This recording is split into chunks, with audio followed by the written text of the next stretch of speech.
There is no danger in the room, and your dog is shaking anyway.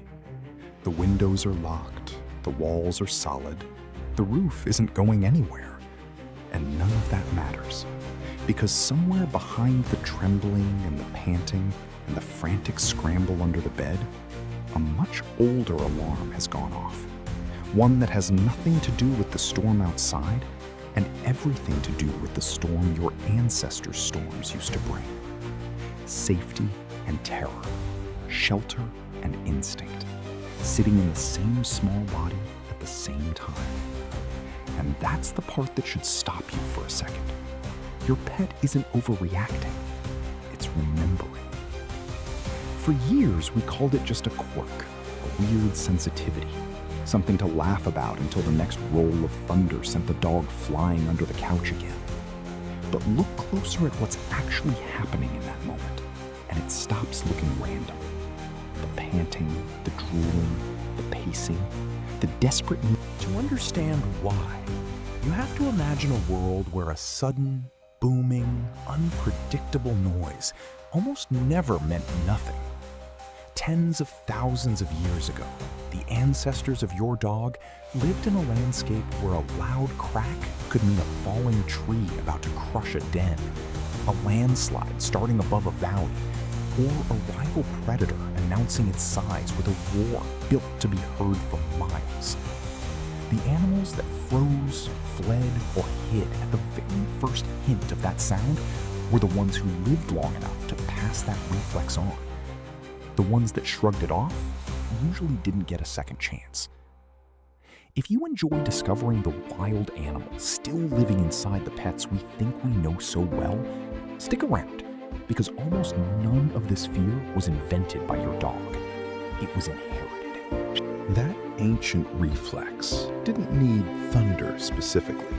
It needed anything loud, sudden, and impossible to predict, because unpredictability was exactly what made a threat dangerous.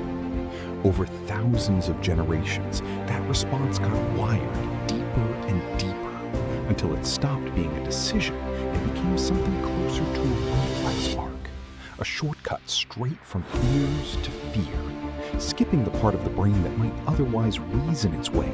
Here is where the past quietly collides with the present. In the wild, ignoring a warning like that for even a moment could be the difference between surviving the night and not surviving. Today, your dog still trembles at a sound that, at most, might startle you for half a second. The stakes disappeared. The wiring didn't get the update. This is where the story gets a little harder to laugh at, because the same ancient alarm that once kept an animal alive can now put it in danger for the opposite reason.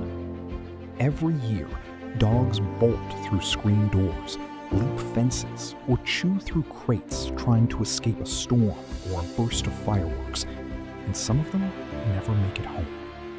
What looks like blind panic is actually the oldest survival strategy an animal has. When the threat feels inescapable, run. The problem is that in a modern house, there's nowhere to run to that actually helps. Only doors, walls, and glass that a terrified animal will still try to get through anyway. And that reveals something a little deeper than a fear of loud noises. Your pet's body doesn't know that the danger it's bracing for stopped being real thousands of years ago.